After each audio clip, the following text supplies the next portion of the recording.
ಈಗ ನಮಗೆ ಅರಿಶಿನ ಕುಂಕುಮನೂ ಅಷ್ಟೇ, ಅರಿಶಿನ ಕೊಡು ಕುಂಕುಮ ಕೊಡು. ಕುಂಕುಮ ಹೌದು. ಹೌದಾ? ಆದರೆ ಆ ಅರಿಶಿನ ಯಾವುದಿರಬೇಕು ಕುಂಕುಮ ಯಾವುದಿರೋದು ಗೊತ್ತಾಗಿದೆಯಾ? ಇಲ್ಲ. ಅರಿಶಿನ ಕುಂಕುಮ ಅಂತ ನಾವು ಕೇಳ್ತೀವಿ, ಅವ್ರು ಕೊಡ್ತಾರೆ. ನೀವೇನು ಇದರಲ್ಲೂ ಬೇರೆ ಬೇರೆ ಅಂದರೆ ಏನು ಮಾಡೋದು?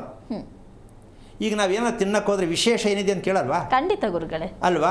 ಹಾಗೆ ಭಗವಂತನಿಗಾಗಿ ನಾವು ಮಾಡ್ತಾ ಇರತಕ್ಕಂಥ ಕರ್ತವ್ಯದಲ್ಲಿ ವಿಶೇಷವಾಗಿರ್ತಕ್ಕಂಥದ್ದು ಏನು ಅಂತ ತಿಳ್ಕೊಳ್ತಕ್ಕಂಥ ವಿಚಾರದಲ್ಲಿ ನಾವು ತುಂಬ ಹಿಂದೆ ಇದ್ದೀವಿ ಅಂತಕ್ಕಂಥ ವಿಚಾರ. ನೈವೇದ್ಯ ಅನ್ನೋದಕ್ಕೆ ತುಪ್ಪವನ್ನು ಬಳಸದೆ ಯಾವುದೇ ನೈವೇದ್ಯವನ್ನು ದೇವರಿಗೆ ಅರ್ಪಣೆ ಮಾಡಬಾರದು. ತಿನ್ನೋದು ನಾವೇನೆ, ಆದರೆ ಅರ್ಪಣೆ ಮಾಡ್ತಕ್ಕಂಥ ಮನೋಭಾವ ನಮ್ಮಲ್ಲಿರಬೇಕು. ಇದನ್ನು ಮಹಾ ನೈವೇದ್ಯ ಅಂತಾರೆ. ತುಪ್ಪ ಹಾಕದೆ ಮಾಡೋದು ಅದಕ್ಕೆ ನೈವೇದ್ಯ ಅಂತ ಮಾತ್ರ ಹೇಳ್ತಾರೆ. ಈ ಮಹಾ ನೈವೇದ್ಯ ಆಗಬೇಕು. ಮತ್ತು ಧೂಪಕ್ಕೂ ಮಾತ್ರ ಸ್ವಲ್ಪ ಬೆಲ್ಲ, ಯಾಕೆಂದರೆ ಅಮೃತ ಇರತಕ್ಕಂತಹ ಒಂದು ಶಕ್ತಿ ಇದೆ ಅಂತ ಅಂದ್ಕೊಂಡಿರೋಣ. ಆ ಬೆಲ್ಲದಲ್ಲಿ ಇದೆಯೋ ಇಲ್ಲೋ ನಂಗೆ ಗೊತ್ತಿಲ್ಲ, ಯಾಕೆಂದರೆ ಕಲಬೆರಕೆ ವಿಚಾರ ಇದು. ಆದರೂ ಇರಬಹುದೇನೋ ಅಂದ್ಕೊಳ್ಳೋಣ. ಇದನ್ನು ಬಳಸ್ತಕ್ಕಂಥದ್ರಿಂದ ನಾವು ಮನೆಯಲ್ಲಿ ಮಕ್ಕಳು ಅಂದರೆ ಇಡೀ ಕುಟುಂಬ ಒಂದು ರೀತಿ ಒಗ್ಗಟ್ಟಾಗಿ ಬರೋದಕ್ಕೆ ಅನುಕೂಲಕರವಾಗಿರತಕ್ಕಂಥ ಒಂದು ವಿಚಾರ ಆಗಿರುತ್ತೆ ಅಂತ ಅಂದ್ಕೊಳ್ಳಿ. ಹಾಗಂತ ನಾಳೆ ಬೆಳಗ್ಗೆನೇ ಪ್ರಯೋಗ ಮಾಡಿಬಿಟ್ಟು ನಾಡೋದು ಬೆಳಗ್ಗೆ ಆಮೇಲೆ ಫೋನ್ ಮಾಡಿ ಗುರುಗಳೇ ಮಾಡಿದೆ ಏನು ಉಪಯೋಗ ಆಗಲಿಲ್ಲ ಅಂತ ಆ ಥರ ಮಾಡ್ಕೊಂಡು ಮಾಡಬೇಡಿ. ಇದು ಒಂದು ಭಾಗ ಅಂದ್ಕೊಳ್ಳಿ. ಇನ್ನೊಂದು ಎರಡನೇ ಭಾಗ ಏನು ಅಂತ ಹೇಳ್ಕೊಳ್ತೀನಿ. ಈಗ ವಶೀಕರಣ ಆಗೋದಕ್ಕೆ ಏನು ಮಾಡಬೇಕು ಅಂತ ಗೊತ್ತಾಯ್ತಲ್ಲ. ಧೂಪ ದೀಪ ನೈವೇದ್ಯವನ್ನು ಮನೆಯಲ್ಲಿ ಬಳಸಿದಾಗ, ಅದು ತುಪ್ಪದ ಮೂಲಕವೇ ಬಳಸಿದಾಗ ಕುಟುಂಬವೆಲ್ಲವೂ ವಶೀಕರಣ ಆಗಿ ಒಬ್ಬರ ಮಾತು ಒಬ್ಬರನ್ನು ತಿರಸ್ಕಾರ ಮಾಡದೇ ಇರೋ ರೀತಿಯಲ್ಲಿ ಇರ್ತಾರೆ ಅಂತಕ್ಕಂಥ ಒಂದು ವಿಚಾರ. ಈಗ ಇನ್ನೊಂದು ಸ್ವಲ್ಪ ಮುಂದಕ್ಕೆ ಹೋದರೆ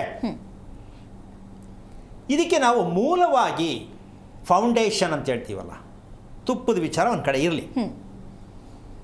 ನಾವು ಮೂಲತಃವಾಗಿ ಎಲ್ಲ ಸಂಬಂಧದಲ್ಲಿ ಕುಟುಂಬ ಸಮೇತವಾಗಿಯೂ ಕೂಡ ನಾವು ತೃಪ್ತಿಕರವಾಗಿ ನೆಮ್ಮದಿಯಾಗಿರಬೇಕು ಅಂತಕ್ಕಂಥದ್ದು ಎಷ್ಟು ಜನಕ್ಕೆ ಬೇಡ? ಎಲ್ಲರಿಗೂ ಬೇಕು. ಹೌದಾ? ಈಗ ಹಾಗಿದ್ದ ಮೇಲೆ ನಾವೇನು ಮಾಡ್ತಾ ಇದ್ದೀವಿ? ಯಾಕೆ ತಪ್ಪಾಗಿದೆ? ತಪ್ಪಾಗಿದೆ ತಾನೆ? ಇದಕ್ಕೊಂದು ಹೆಸರಿಡೋಣ. ಅಂದರೆ ನಾವಿಡ್ತಾ ಇಲ್ಲ ಇರೋದು ಭೂಮಿ ಶಾಸ್ತ್ರ. ಯಾವುದು? ಭೂಮಿ ಶಾಸ್ತ್ರ. ಭೂಮಿಯ ಶಾಸ್ತ್ರ ಎಂದರೇನು ಪ್ರಶ್ನೆ. ಇದಕ್ಕೆ ಉತ್ತರ ಸಿಗುತ್ತಾ? ಭೂಮಿಯ ಶಾಸ್ತ್ರ ಯಾವುದು ಸಿಗುತ್ತಾ ಉತ್ತರ? ಇಲ್ಲ ಗುರುಗಳೇ. ನಾವು ಭೂಮಿ ಶಾಸ್ತ್ರ ಬಿಟ್ಬಿಟ್ಟು ಮಿಕ್ಕ ಶಾಸ್ತ್ರ ಎಲ್ಲ ಕೇಳ್ತೀವಿ. ನಾವಿರೋದೆಲ್ಲಿ? ಭೂಮಿಯಲ್ಲಿ ಗುರುಗಳೇ. ನಾವು ಕೇಳಬೇಕಾಗಿದ್ದೇನ? ಭೂಮಿ ಬಗ್ಗೆ ನಾವು ಕೇಳೋದೇ ಇಲ್ವಲ್ಲ. ಭೂಮಿ ಶಾಸ್ತ್ರ ಎಂದರೇನು ದಯವಿಟ್ಟು ಅರ್ಥ ಮಾಡ್ಕೊಳ್ಳಿ ತಾಳ್ಮೆಯಿಂದ. ಅಂದರೆ ವಿಚಾರ ನಾವು ಬಳಸ್ತಿರ್ತೀವಮ್ಮ, ಕ್ರಮ ಗೊತ್ತಿಲ್ಲ, ಹೆಸರು ಗೊತ್ತಿಲ್ಲ. ಊಟ ಮಾಡ್ತಾನೆ ಇರ್ತಾರೆ, ಹೇಳಿದಾಗ ಹೌದಾ ನನಗೆ ಗೊತ್ತಿರಲಿಲ್ಲ ಇನ್ಮೇಲೆ ಅನ್ಕೋತೀವಿ ಬಿಡಿ. ಹೌದು ಅಲ್ವಾ? ಹಾಗೆ ವಿಶೇಷವಾಗಿದೆ ಅಂತ ಅನ್ಕೋಬೇಡಿ, ಆದರೆ ಕೇಳೋ ರೀತಿ ಹೇಳೋ ರೀತಿ ವಿಶೇಷವಾಗಿರುತ್ತೆ ಅಷ್ಟೇ.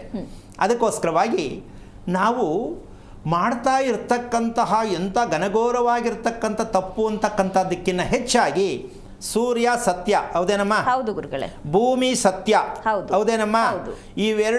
ಇವೆರಡರ ವಿಚಾರ ತಿಳ್ಕೊಳ್ಳೋದೇ ಭೂಮಿ ಶಾಸ್ತ್ರ. ಈಗ ಏನು ಹಂಗಾದ್ರೆ ಶಾಸ್ತ್ರ ನಾವು ತಿಳ್ಕೊಂಡಿಲ್ವಾ ಅನ್ನೋದೇ ಆದರೆ, ಭೂಮಿ ಯಾವ ಕಡೆಯಿಂದ ಯಾವ ಕಡೆಗೆ ಬರುತ್ತೆ, ಯಾವ ದಿಕ್ಕಿನಿಂದ ಯಾವ ಕಡೆಗೆ ಬರುತ್ತೆ ತಿಳ್ಕೊಬೇಕಾ ಬೇಡವಾ? ಭೂಮಿ ಬೇಕಲ್ಲ ನಮಗೆ. ಯಾವ ದಿಕ್ಕಿನಿಂದ ಯಾವ ದಿಕ್ಕಿಗೆ ಬರುತ್ತೆ, ಚಲಿಸುತ್ತೆ ಅಂದರೆ ಯಾವ್ದು ಹೇಳ್ಬೋದು? ಏನಾದ್ರು ಗೊತ್ತಿದೆಯೇನಮ್ಮ? ಪಶ್ಚಿಮದಿಂದ ಪೂರ್ವಕ್ಕೆ ಭೂಮಿ ಚಲನೆ ಇದೆ, ಇದು ಗೊತ್ತಿರೋ ವಿಷಯನೇ ಕೂಡ. ಹೌದಾ? ಸೂರ್ಯ ಪೂರ್ವದಿಂದ ಪಶ್ಚಿಮದ ಕಡೆಗೆ, ಇದು ಗೊತ್ತಿರೋದೆ. ಆದ್ರೂ ಇನ್ನೊಂದು ಆಶ್ಚರ್ಯ ಏನು ಗೊತ್ತಾ? ಇಲ್ಲಿ ಮುಳುಗ್ತಾನೆ ಅಲ್ಲಿ ಹುಟ್ಟುತ್ತಾನೆ ಅನ್ನೋದು ಮಾತ್ರ ನಿಮ್ಮ ಹೋಗಿಲ್ಲ. ಏನು ಹುಟ್ಟುತ್ತಾನೆ ಮುಳುಗ್ತಾನೆ, ಸೂರ್ಯ ಇಲ್ಲಿ ಹುಟ್ಟುತ್ತಾನೆ ಅಲ್ಲಿ ಮುಳುಗ್ತಾನೆ, ಈ ಅಭ್ಯಾಸ ಇನ್ನೂ ಹೋಗಿಲ್ಲ. ಯಾಕೆ ಇದನ್ನ ಹೇಳ್ತಾ ಇದ್ದೀನಿ ಅಂದರೆ, ಇದನ್ನ ಕೇಳಿದ್ರೆ ಪ್ರಶ್ನೆನ ಇದು ಹೆಂಗೆ ಸಾಧ್ಯ, ಸೂರ್ಯ ಹುಟ್ಟೋದು ಮುಳುಗೋದು ಎಲ್ಲಿದೆ ಅಂತ ಕೇಳಿದ್ರೆ ಎಷ್ಟೋ ಜನ ನಗ್ತಾರೆ, ಎಷ್ಟೋ ಜನ ಬೇಜಾರು ಮಾಡ್ಕೋತಾರೆ. ಹಂಗ ನಾವು ತಿಳ್ಕೊಂಡ್ರೆ ತಪ್ಪ. ಪುಸ್ತಕದಲ್ಲಿ ಪ್ರಿಂಟ್ ಇರೋದು ಅದೇನೆ ಅಲ್ವಾ? ಯಾಕೆ ಅಂದರೆ ನಾವಿನ್ನು ಎಷ್ಟು ದೂರ ಇದ್ದೀವಿ ಅನ್ನೋದಕ್ಕೆ ಉದಾಹರಣೆ ಕೊಡ್ತಾ ಇದ್ದೀನಿ. ಮುಳುಗ್ತಾನೆ ಹುಟ್ಟುತ್ತಾನೆ, ಅದು ಕಲ್ಪನೆ ಅಂತ ಅನ್ಕೊಳ್ಳೋಣ, ಹೋಗಿ ತೃಪ್ತಿಗೆ ಅನ್ಕೊಳ್ಳಿ.